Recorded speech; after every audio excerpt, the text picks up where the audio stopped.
If you have a Bible and you find it helpful, please turn in it to Acts 26. This is where we're going to be today. As we've looked at Paul's life as he goes through this several trials now before various officials, one thing that strikes me is that Paul, this is no average person. This is a person who, as a Pharisee, he would have been seen as a person of authority in the Jewish culture, not somebody to be sneered at and not somebody to be dismissed. But it goes a little further than that in some ways. This authority that he had, you may not be aware of this, but in the Jewish culture at the time of Jesus, Jesus was very hard on the Pharisees. But the Pharisees were not unloved people. They were the most respected Jews of their day. People loved them because they had a sense of following Yahweh that the people could understand. That is, if you'll follow Yahweh, you'll live forever. That was the Pharisees' perspective. And look, that's a good message still today, is it not? Follow Jesus, you'll live forever in a good life. They love them. And so here's this Pharisee of the Pharisees standing in front of Agrippa on this day.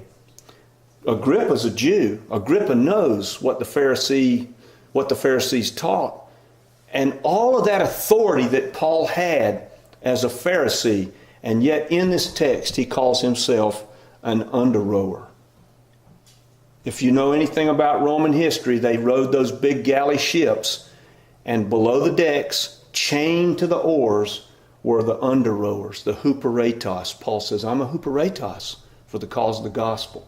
Man, this is a changed man. Let's look at this text. Verse 19 is where I'll begin. So then, Agrippa, I was not disobedient to the vision from heaven. First to those in Damascus, and then those to Jerusalem, and in Judea, and the Gentiles also, I preached that they should repent and turn to God and prove their repentance by their deeds. This is why the Jews seized me in the temple courts and tried to kill me. But I have God's help to this very day. And so I stand here and I testify to the small and the great alike. I'm saying nothing beyond what the prophets and Moses had already said would happen. That the Christ would suffer, as the first to rise from the dead, would then proclaim light to his people and also to the Gentiles. At this point, Festus interrupted Paul's defense and said, You're out of your mind, Paul. All of your great learning has driven you insane. Paul said, I am not insane. Most excellent Festus, what I'm saying is true and reasonable. The king is familiar with these things, speaking to Agrippa there. The king is familiar with these things and I can speak freely to him. I'm convinced that none of this has escaped his gaze because it wasn't done in a corner. Agrippa, do you believe the prophets? I know that you believe the prophets. Then Agrippa said to Paul, do you think that in such a short time you can persuade me to become a Christian? Paul said, short time or long, I pray that God not only would touch you who are listening to me today, that you would become as I am, except for these chains.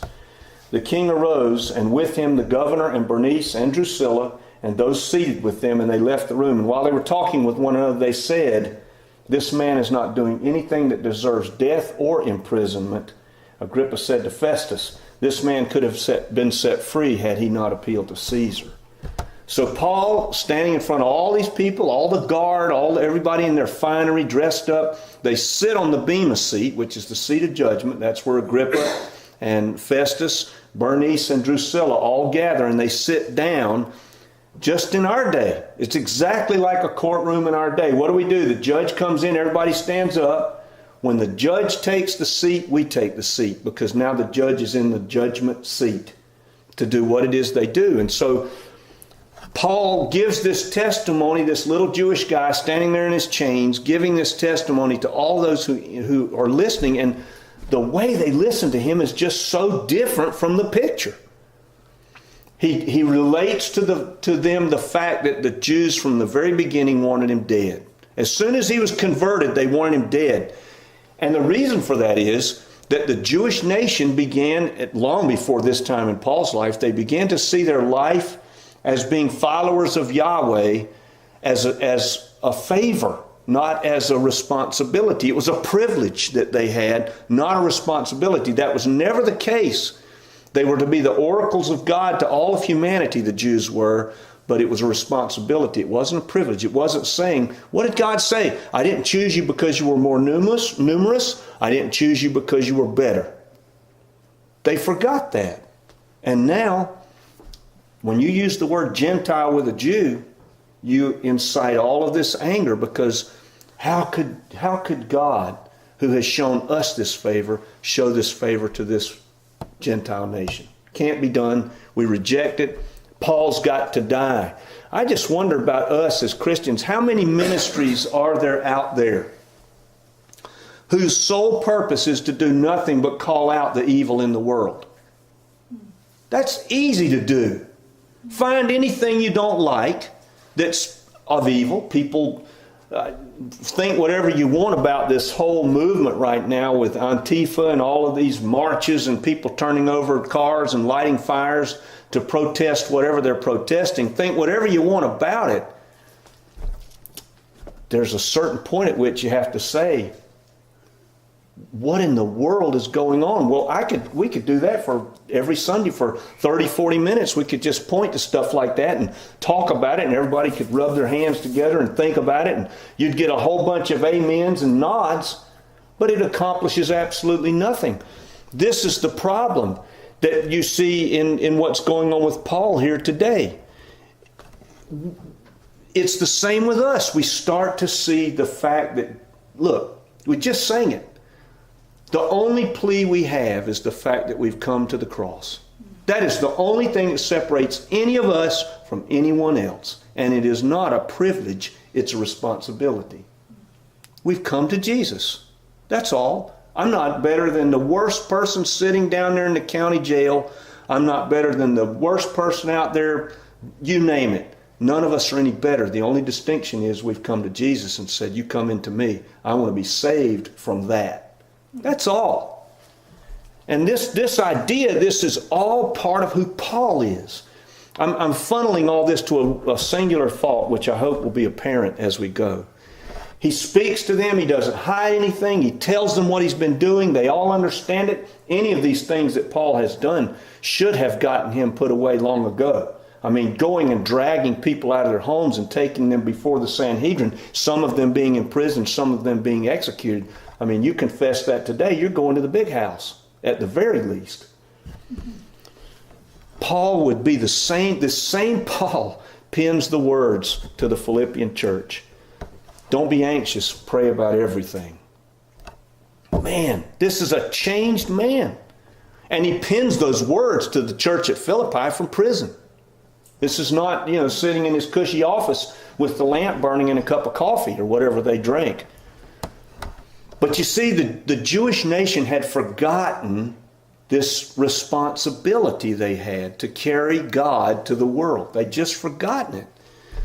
Remember Job, he says, the Almighty is beyond our reach.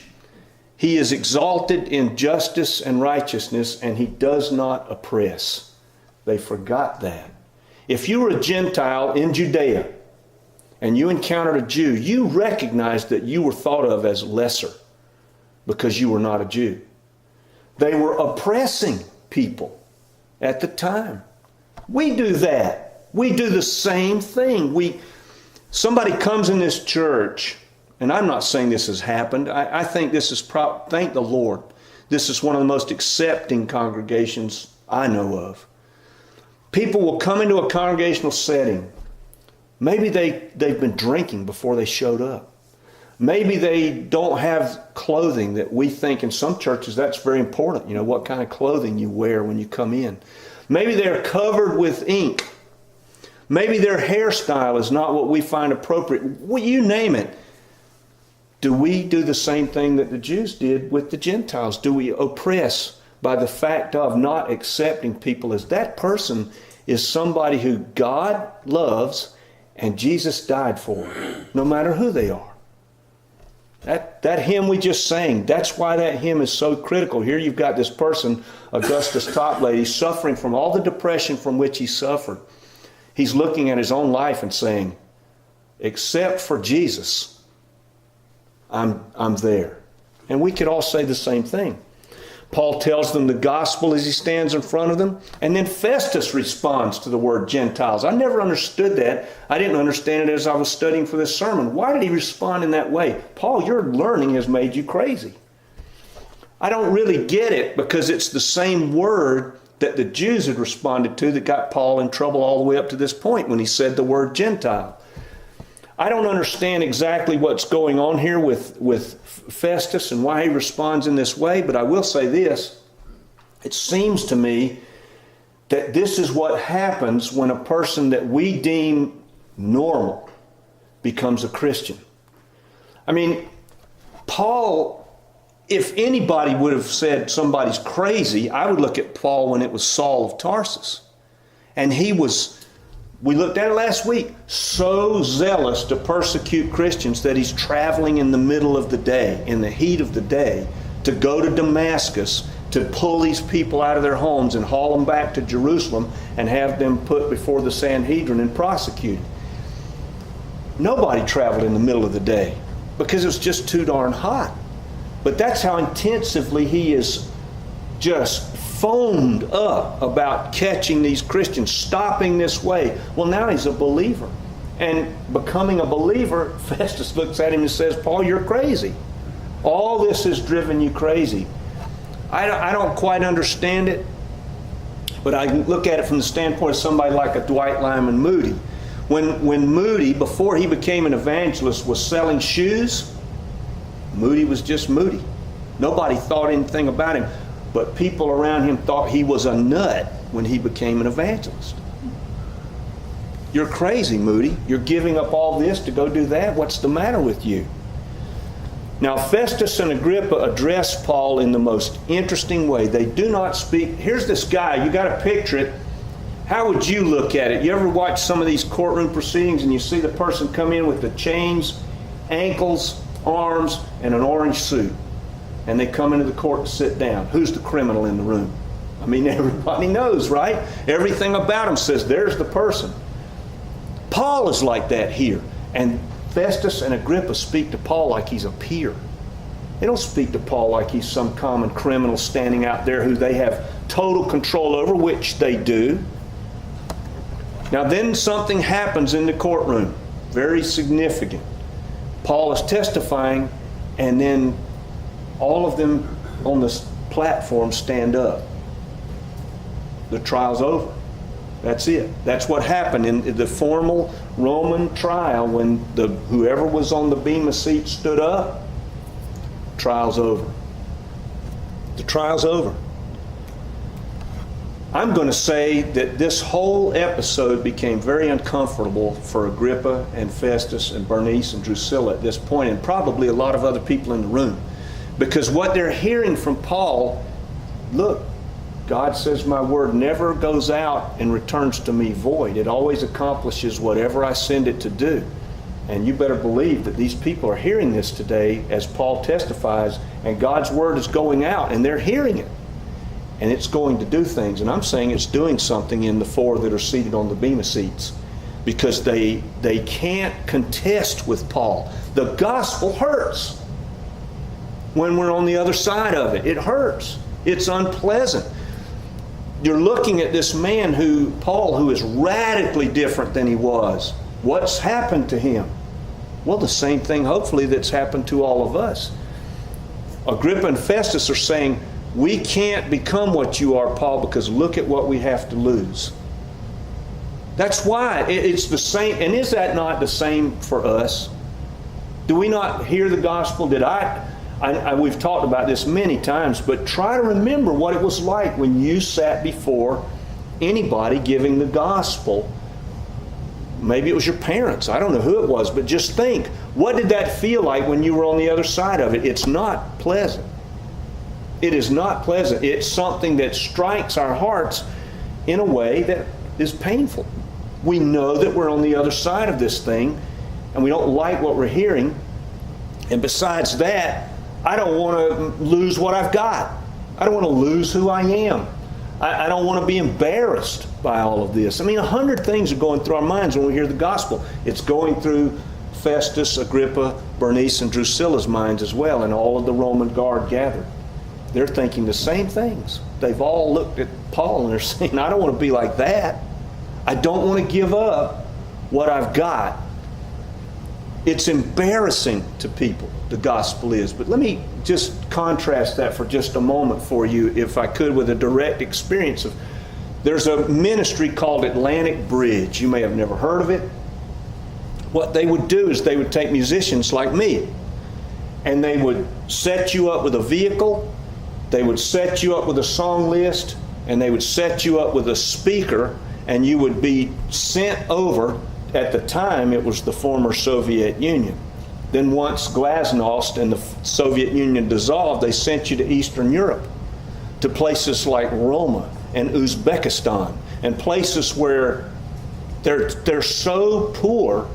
Let me just paint the picture for you. The band's going to come to the little village church in Uzbekistan, and they announce it. The church might seat 700 people. You can't get a seat 2 hours before the concert's going to start. People are leaning in the windows. Why? When people are poor, when they are oppressed, when life isn't great, the gospel, they want it. They want to hear the gospel. When our culture, we got everything we need and more. And so the gospel doesn't have any appeal for us. Augustus Toplady's song tells a different story. And if people thought about their lives carefully, they would agree with Augustus Toplady. But we don't. Because we recognize that something's going to change in us if we say yes to Jesus. Abraham, you can go through the scriptures, you can find lots of them.